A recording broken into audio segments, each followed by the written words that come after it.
우리 하나님 말씀 보겠습니다. 사도행전 20장 17절부터 24절까지 말씀입니다. 새 번역으로 신약 211페이지에 있습니다. 사도행전 20장 17절부터 24절까지의 말씀 봉독해 드리겠습니다. 바울이 밀레도에서 에베소로 사람을 보내어 교회 장로들을 불렀다. 장로들이 오니 바울이 그들에게 말하였다. 여러분은 내가 아시아에 발을 들여놓은 첫날부터 여러분과 함께 그 모든 시간을 어떻게 지내왔는지를 잘 아십니다. 나는 겸손과 많은 눈물로 주님을 섬겼습니다. 그러는 가운데 나는 또 유대 사람들의 음모로 내게 덮친 온갖 시련을 겪었습니다. 나는 또한 유익한 것이면 빼놓지 않고 여러분에게 전하고 공중 앞에서나 각 집에서 여러분을 가르쳤습니다. 나는 유대 사람에게나 그리스 사람에게나 똑같이 회개하고 하나님께 돌아올 것과 우리 주 예수를 믿을 것을 엄숙히 증언하였습니다. 보십시오. 이제 나는 성령에 매여서 예루살렘으로 가는 길입니다. 거기서 무슨 일이 내게 닥칠지 나는 모릅니다. 다만 내가 아는 것은 성령이 내게 일러주시는 것뿐인데 어느 도시에서든지 투옥과 환란이 나를 기다리고 있다는 것입니다. 그러나 내가 나의 달려갈 길을 다 달리고 주 예수께 받은 사명 곧 하나님의 은혜의 복음을 증언하는 일을 다하기만 하면 나는 내 목숨이 조금도 아깝지 않습니다. 아멘. 인생을 길에 많이 비유합니다. 우리가 생각할 때 이 세상에는 살아가는 길이 많이 있는 것 같지만 사실은 우리 주님 예수님께서는 마태복음에 보면은 이 세상에는 딱 두 가지 길이 있다고 말씀하셨습니다. 좁은 길과 넓은 길입니다. 좁은 길은 길이 좁아서 불편하니까 사람들이 많이 가지 않습니다. 그러나 좁은 길은 생명의 길입니다. 반대로 넓은 길은 넓으니까 편안하니까 많은 사람들이 그 길로 가려고 합니다. 하지만 그 길은 죽음의 길입니다. 예수를 믿는다라고 하는 것, 우리가 예수님을 따라간다는 것, 예수님의 제자로 산다는 것은 좁은 길을 가는 겁니다. 그렇기 때문에 신앙생활 하면서 나는 좀 편하게 신앙생활 해야 되겠다라고 하시는 분들은 첫 발부터 잘못 생각하시는 거예요. 불편해야 됩니다. 더 많이 생각하고 더 많이 고민하고 갈등하고 손해보고 희생하는 길이 되어야 합니다. 어떤 분이 복음을 처음 들은 후에 예수님을 믿겠느냐라고 하는 질문에 이렇게 대답했다고 합니다. 목사님, 예수를 믿는 것이 쉽지가 않네요. 예수를 믿는 것이 굉장히 심각한 일이네요. 예수를 믿는 것이 내 인생을 완전히 바꾸는 일이네요. 저는 여태까지 예수를 믿는 것이 그런지 몰랐습니다. 한번 생각해 보고 나중에 말씀드리겠습니다. 여러분, 이분은 정말 예수를 믿는다는 것에 대해서 정확하게 파악하신 분이에요. 신앙생활하면서 만약에 이런 고민과 이런 갈등, 이런 불편함 없이 예수를 믿는 분이 있다면 어쩌면 그분은 복음을 제대로 들어본 적이 없는 분일 수도 있습니다. 어쩌면 그분은 지금 넓은 길로 가면서 예수를 믿을만 하네, 신앙생활 해볼만 하네, 예수님의 제자로 살만 하네, 그렇게 생각하고 있을지도 모르겠습니다. 여러분, 지난주에 설교를 들으면서 설교가 많이 불편하셨을 거예요. 그런데 불편했다면 그런 분들은 제대로 들으신 겁니다. 오늘도 역시 불편한 설교가 될 터인데 불편하다고 아는 내용이다고 그렇게 안 들으려고 하지 마시고 마음의 문을 열고 오늘 불편한 설교를 들으면서 하나님이 나에게 어떠한 말씀을 하시는가 한번 들어보실 수 있기를 바랍니다. 오늘 본문은 바울이 한 설교 중에서 가장 특별하고 가장 중요한 설교입니다. 왜냐하면 사도행전에는 뭐 스데반 집사님의 설교도 나오고 베드로의 설교도 나오지만 거기에 나오는 모든 설교가 유대인을 대상으로 하거나 이방인을 대상으로 하고 있습니다.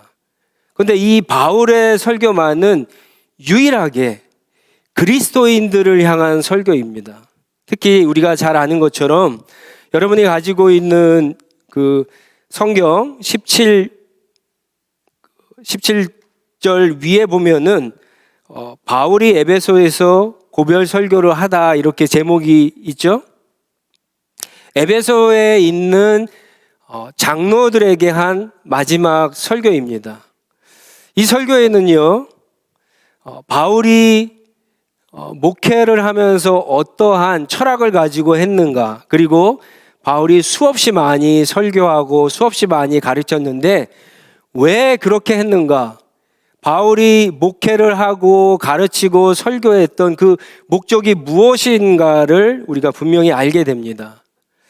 이 에베소는요, 바울에게 있어서 굉장히 특별한 장소입니다. 사실은 바울의 사역을 보면 바울은 보통 어떻게 사역을 했냐면요, 어떤 지역에 가서 복음을 전하잖아요. 주로 회당에 가서 복음을 전합니다. 복음을 전해서 어떤 사람들이 복음을 받아들이면 그 사람들을 훈련시켜서 지도자를 세우고 교회를 세웁니다. 그런 후에는 바울이 또 다른 도시로 가서 나중에 이제 우리가 잘 아는 것처럼 뭐 1차부터 뭐 4차까지 전도 여행을 했다 이렇게 이야기 우리가 알고 있는데, 다시 나중에 와서 그 교회가 건강하게 성장하고 있는가 이렇게 보게 되죠. 바울이 이런 형태로 복음을 전하고 목회를 했는데, 여러분 19절에 보면은 바울은 3년 동안 유대 사람들의 3년이 넘게 이 에베소에서 목회를 하면서 이 에베소 교회를 세우게 됩니다. 그리고 무려 3년 동안 이 에베소의 교회를 세운 후에 이 에베소 교회를 근거지로 삼아서 주변에 있는 도시들을 복음화하는 어떤 그런 기점으로, 중요한 거점으로 그렇게 삼게 됩니다. 그러니까 이제까지 바울이 했던 방식과는 조금 다른 방식으로 목회와 전도를 하게 됩니다.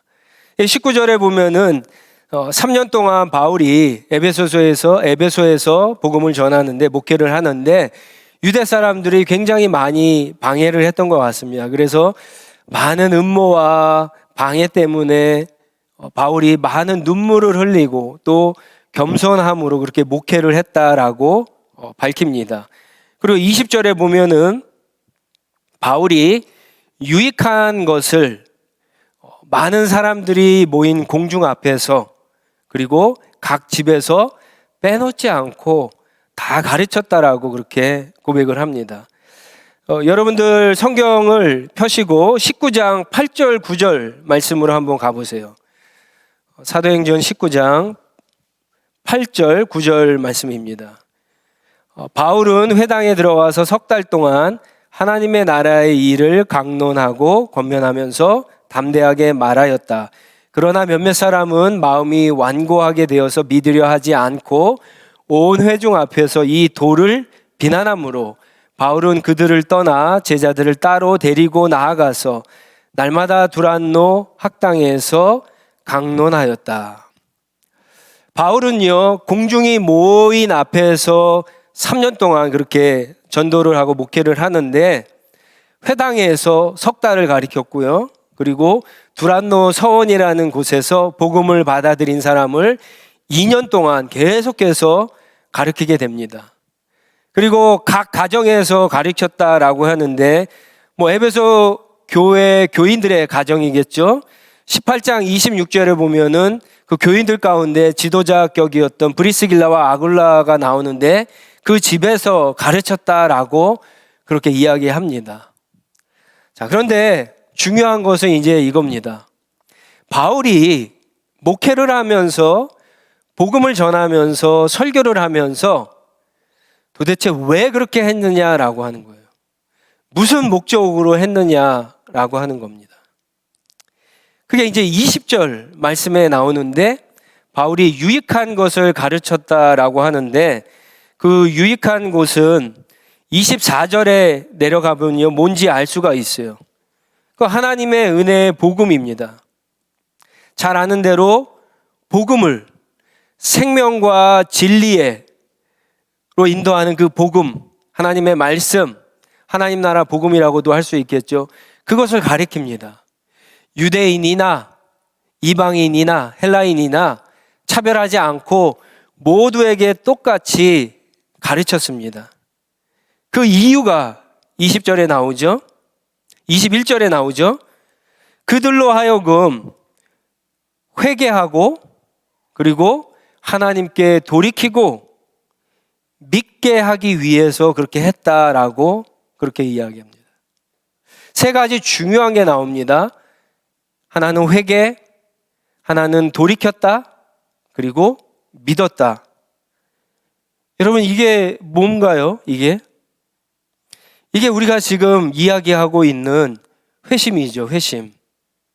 사람이 어떻게 회심할 수 있는가? 사람이 어떻게 구원을 받을 수 있는가? 물론 말씀을 전할 때 구원을 하지만 말씀을 듣고 깨달으면 이 세 가지 반응이 나와야 된다라고 하는 거예요.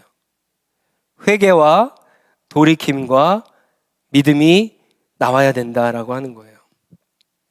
실제로 사람이 거듭날 때 눈에 보이지 않기 때문에 회개하고 하나님께 돌아서는 것이 먼저인지 아니면 우리 주 예수 그리스도를 내가 믿게 되는 것이 먼저인지 순서는 잘 모르겠습니다. 하지만 분명한 것은 이 두 가지가 뭐 동시에 나오든 아니면 다른 게 먼저 나오든 이 두 가지가 다 나와야 된다라고 하는 거죠. 그래야지 그 사람이 진짜 회심하고 거듭나고 구원받은 사람이라고 할 수가 있습니다.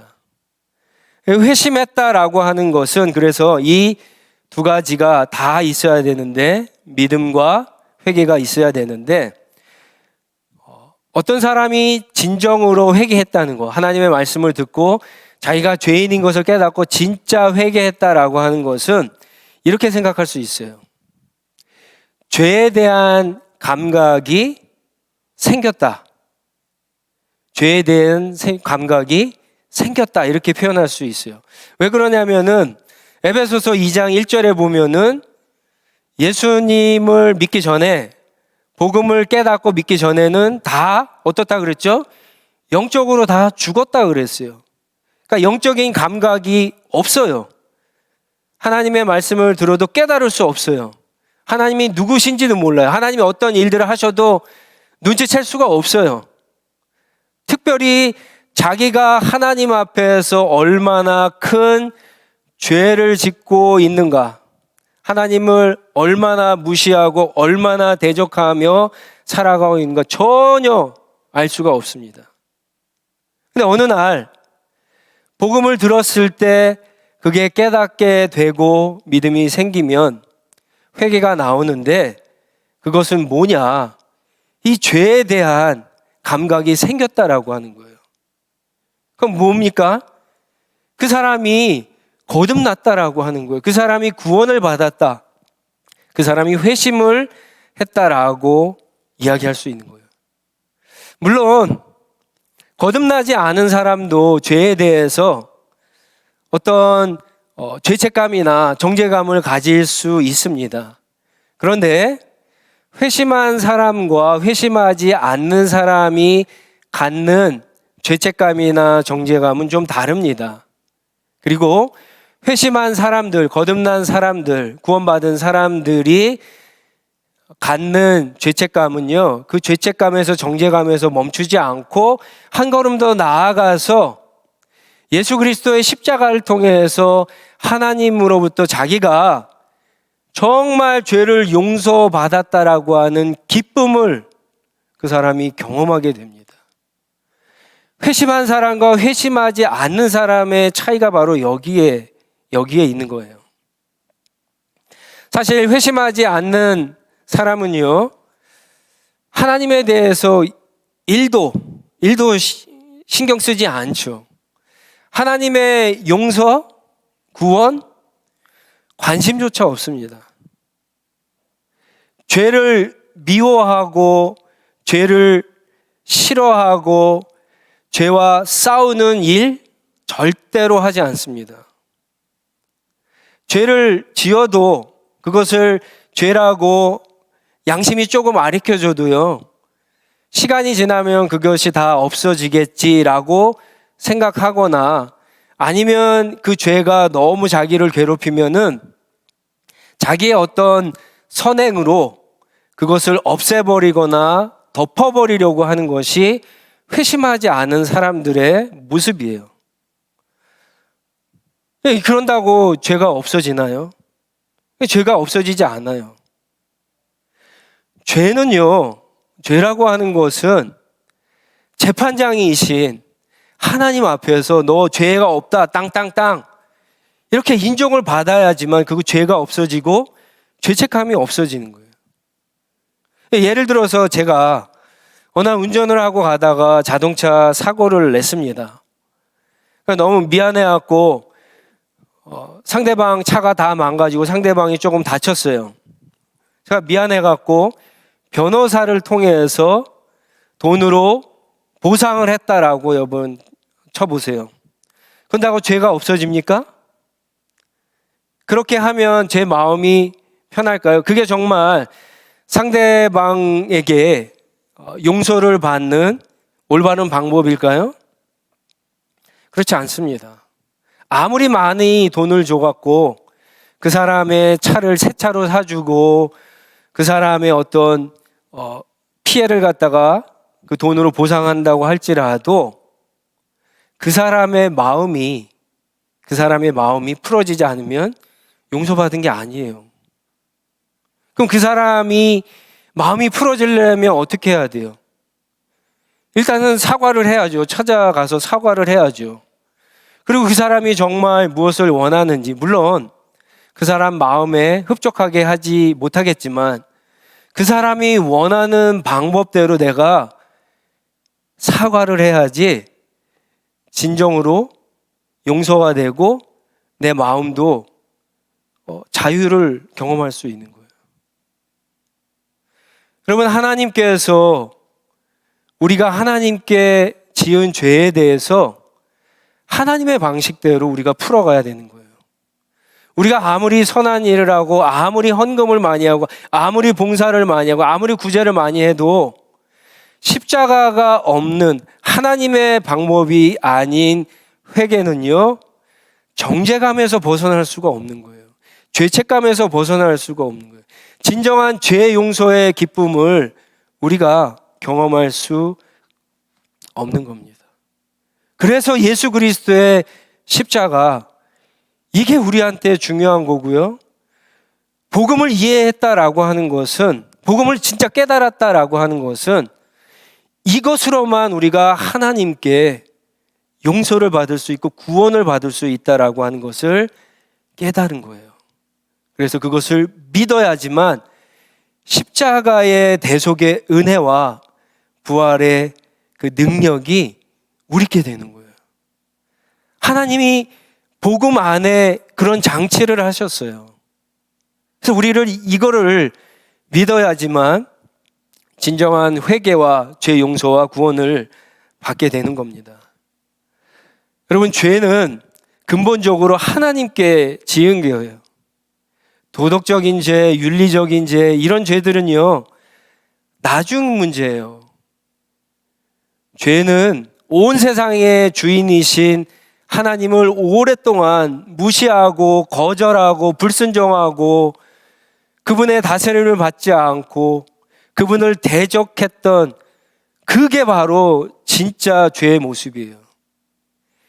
이게 해결되지 않으면 진정한 죄책감에서 벗어날 수 없고 진정한 용서와 구원이 있을 수 없다라고 하는 겁니다. 복음을 믿는다는 것은요, 그래서 하나님이 보내신 예수 그리스도, 그분의 십자가의 죽음과 부활을 깨닫고 믿는다라고 하는 뜻입니다. 예수님이 나의 모든 죄를 대신해서 십자가에 죽었음을 믿음으로 죄사함과 죄 용서를 우리가 받는 거고요.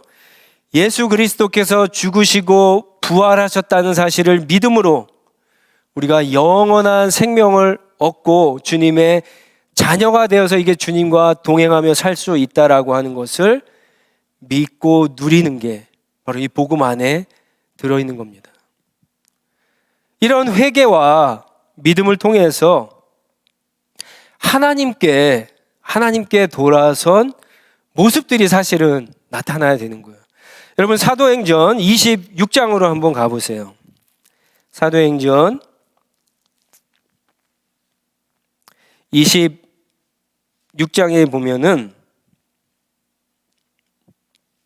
바울이 아그리빠 왕에게 이제 해명을 하는 장면이 나오게 됩니다. 그 해명하는 장면이 결국은 또 하나의 설교인데 18절에 보면은 바울이 이런 얘기를 합니다. 다메섹의 경험을 이야기하면서 이것은 그들의 눈을 열어서 그들이 어둠에서 빛으로 돌아서게 하고 사탄의 세력에서 하나님께 돌아오게 하며 또 그들이 죄사함을 받아서 나에 대한 믿음으로 거룩하게 된 사람들 가운데 들게 하려는 것입니다. 이렇게 자기가 구원받은 것을, 회심한 것을 아그리빠 왕에게 그렇게 설명을 합니다. 바울이 얘기했던 것처럼 그런 모습들이 나타나야 되는 거예요. 회심을 했다면 어둠에 있었다가 빛으로 이제 돌아서서 걸어가는 그런 모습들이 있어야 돼요. 사단의 세력 안에 있었다가 이제는 하나님께 돌아서서 하나님 말씀대로 살려고 하는 그런 모습들이, 변화되는 모습들이, 우리가 흔히 얘기하죠. 조그만 열매라도 맺는 모습들이 나타나야지 그것을 보면서 진짜 이 사람이 구원을 받았구나, 거듭났구나, 회심했던구나 알 수 있다라고 하는 겁니다. 바울의 목회는요, 바울의 전도는, 바울의 선교는, 바울의 설교와 가르침은요, 다 여기에 맞춰져 있었어요. 다 회심에 맞춰져 있었어요.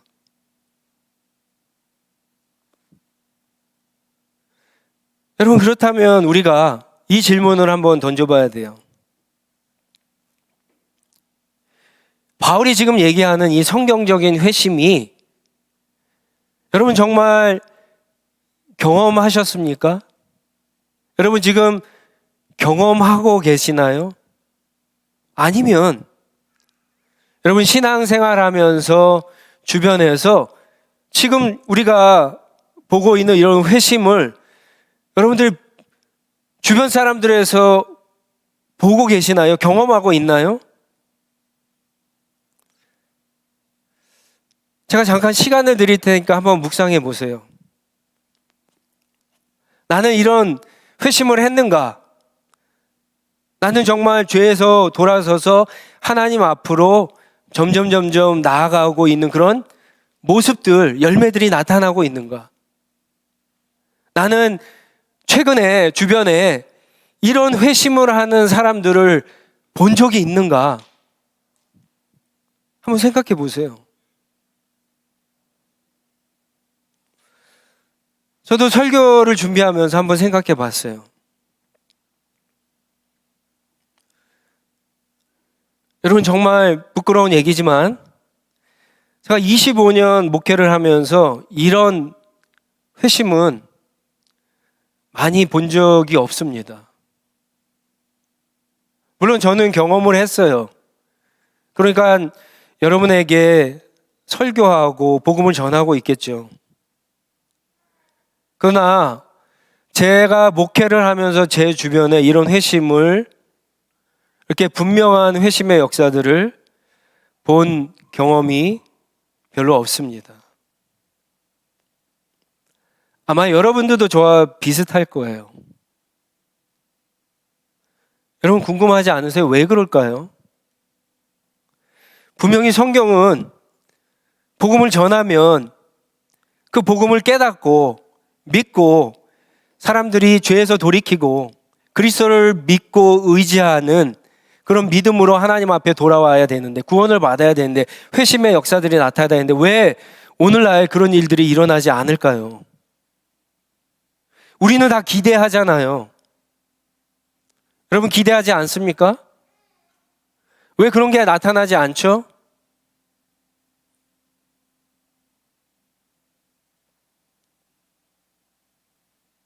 솔직히 얘기하면은요, 오늘날 저와 여러분들을 포함해서 많은 교회들이요, 회심에 관심이 없습니다. 그리고 성경적인 회심이 아니라 아주 피상적인 회심, 굉장히 나이브한 그런 회심이 진짜 회심이라고 착각하고 있어요. 성경에서 지금 우리가 보는 이런 진정한 회개가 없고 돌이킴이 없고 믿음이 없는데, 여러분 교회가 부흥하고 있다라고 그렇게 떠들잖아요. 여러분 그런 교회들을 한번 떠올리면서 한번 잘 보세요. 숫자가 늘어나는 게 부흥이래요. 재정적으로 풍성해지는 게 부흥이래요. 교회 건물 아주 비싼 돈 들여서 짓는 게 부흥이래요. 이 모든 것을 다 하나님이 하셨다라고 그렇게 프랜카드 걸어놓고 그렇게 자축하고 있어요. 회심이 없는데, 회개가 없는데, 그리스도를 따라가는 어떤 삶의 변화된 모습이 일터에서, 가정에서 나타나지 않는데 부흥이래요. 그게 진짜 부흥입니까?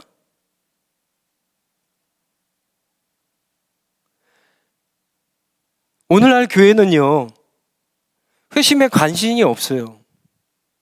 그냥 등록교인 많아지고 자기 예배당 그냥 조그만 거 하나라도 갖고 많은 사역들 할 수 있는 재정이 풍부해지면 그게 부흥이라고 생각을 해요.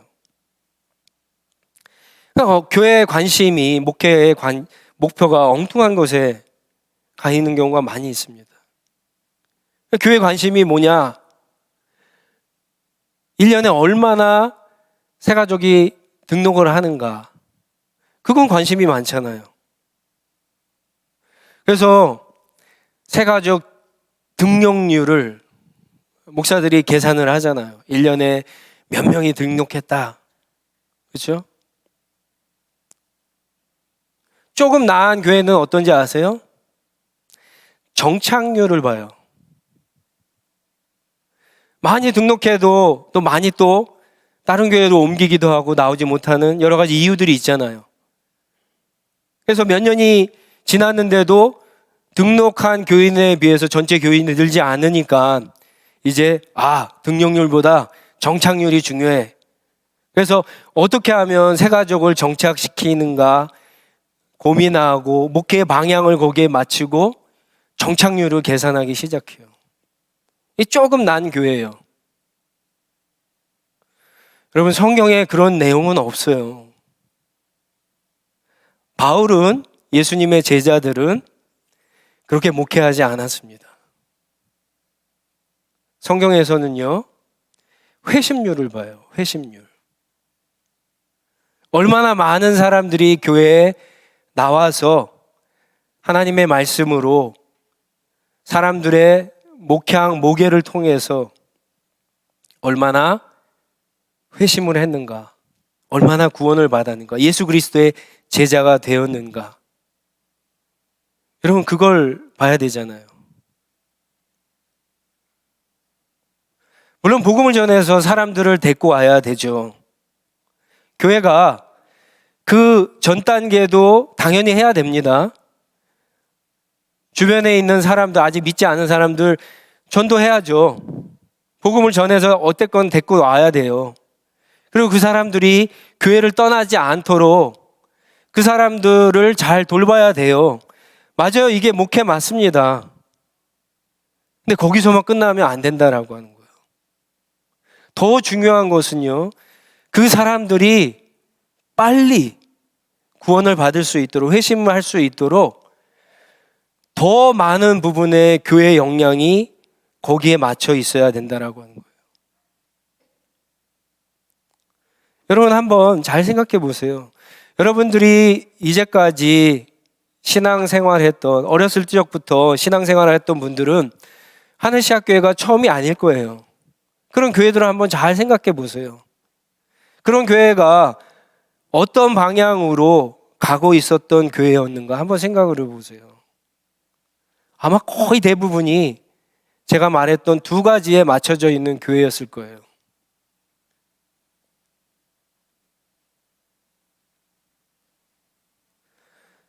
바울뿐만 아니라 예수님의 제자들도 그렇고 사실은 모든 목회의 방향이 회심이었습니다. 그것은 예수님께 3년 동안 배운 거예요. 예수님도 제자들을 처음에 부르셨잖아요. 처음에 제자들을 불렀다고 그들이 회심한 게 아닙니다, 여러분. 착각하시면 안 돼요. 회심은 나중에 얘기하겠지만 점점 성장의 단계가 있습니다. 바울처럼 한 번에 급격하게 회심한 사람은 거의 없어요. 대부분의 사람들, 특히 오늘날에는요, 교회 안에서 여러분들 뭐 그렇게 많이 표현들 하잖아요. 가랑비에 옷 젖듯이 복음을 계속 듣다가 어느 날 조금씩 믿어지고 깨달아지고 신앙이 돌아보니까 이만큼 성장해져서 내가 주님을 위해서 이런 것들을 희생할 수 있을 정도의 진짜 바뀌어진 모습들이 나타나게 됩니다. 예수님도 그렇게 제자들에게 포커스를 맞춰서 사역을 하셨어요. 그러니까 3년 동안 제자들과 함께 지내시잖아요. 얼마나 많은 복음을 가르쳐 주셨는지 몰라요. 얼마나 많은 기적을 보여주셨는지 몰라요.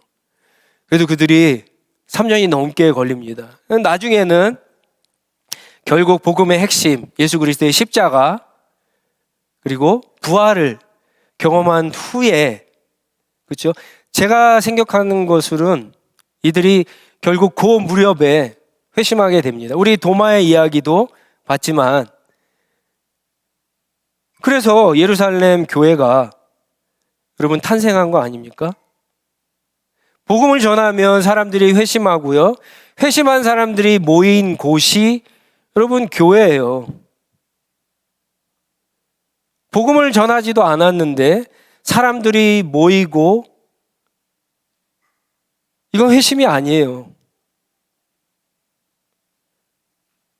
복음을 전하지도 않고 회심하지도 않았는데 교회의 숫자가 늘었다, 부흥했다, 정상이 아닌 거예요.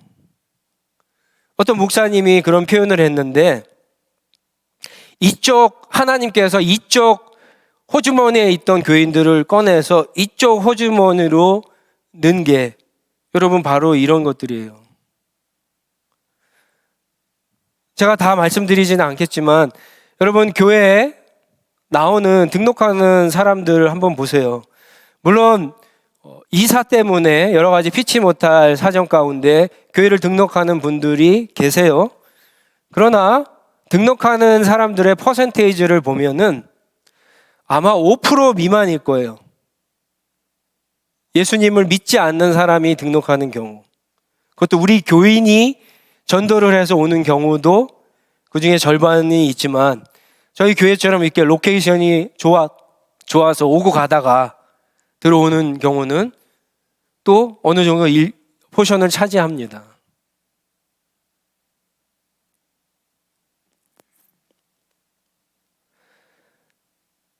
여러분, 어떻게 교회가 회심에 관심을 갖지 않고 회심이 일어나지 않는데 건강한 교회를 세워나갈 수 있겠어요? 어떻게 복음을 배우지 않고 복음을 들어야 될 사람들을 찾지 않고 그들에게 가서 복음을 전하지도 않고 복음을 나누지도 않고 그들로 하여금 회개하게 하지도 않고 믿게 하지도 않으면서 어떻게 회심이 나타나지 않으면서 어떻게 교회가 부흥을 꿈꿀 수 있겠어요?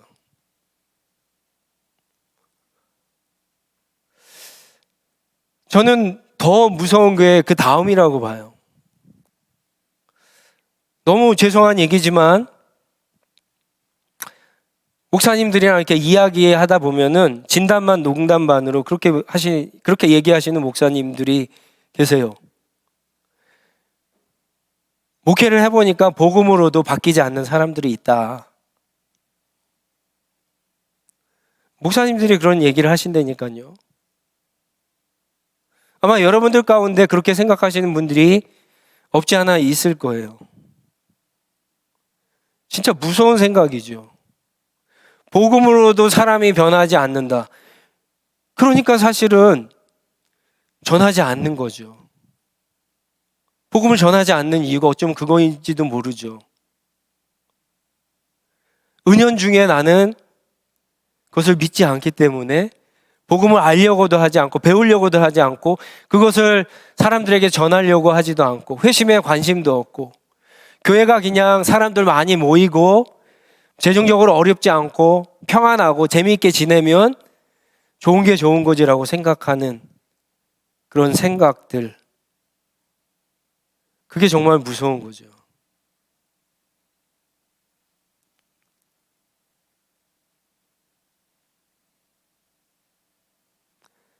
사람들이 왔는데도요,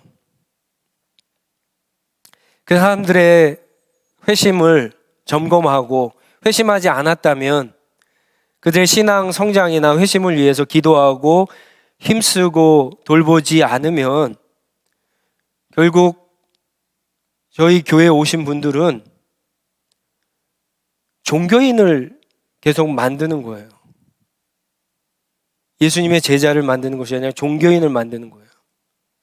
그럼 우리 교회가 아무리 다른 사역들을 어떤 교회보다 탁월하게 잘한다고 할지라도 주님께서 교회를 세우시고 교회에게 부탁하신 가장 중요한 사명, 복음을 전해서 회심하게 하는 그 일에는 가장 못하는 거예요.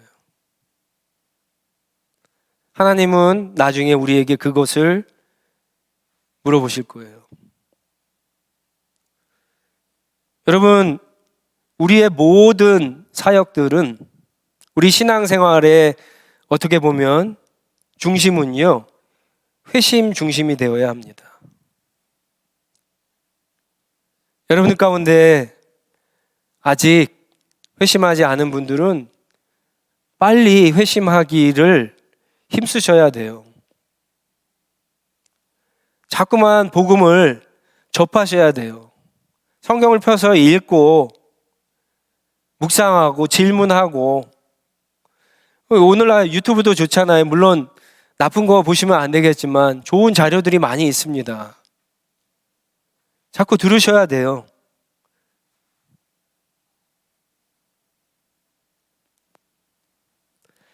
복음을 듣고 깨달으셔야 돼요.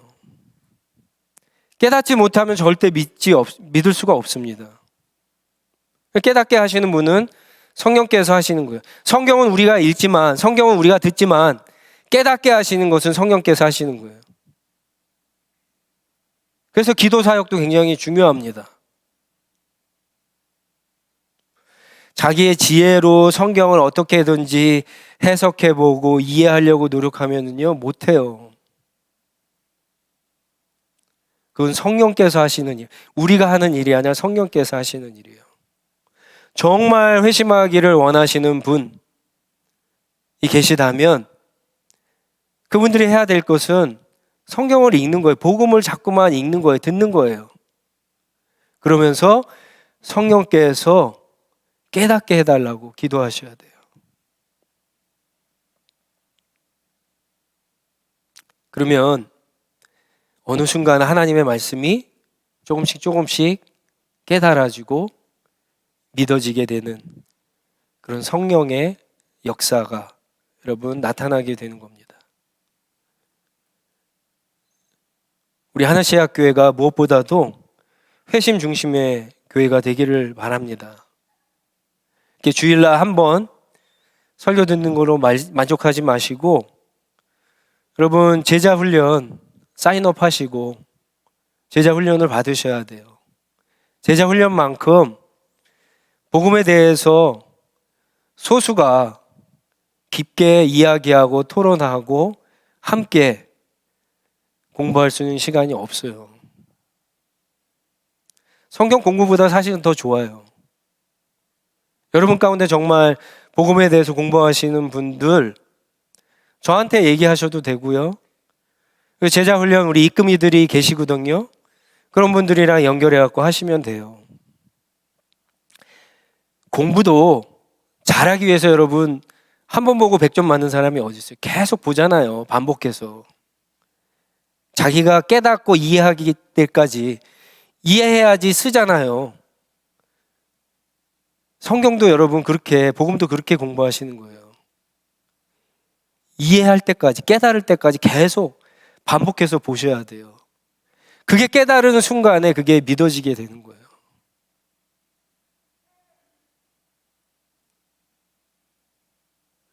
복음을 배우고 전하기에 힘쓰는 그런 우리 하나시학교회가 되기를 바랍니다. 그래서 우리 하나시학교회 하는 모든 사역들 가운데 회심의 그런 역사들이 나타나므로 정말 하나님이 주시는 부흥, 하나님이 정말 우리 가운데 역사하고 계시는구나.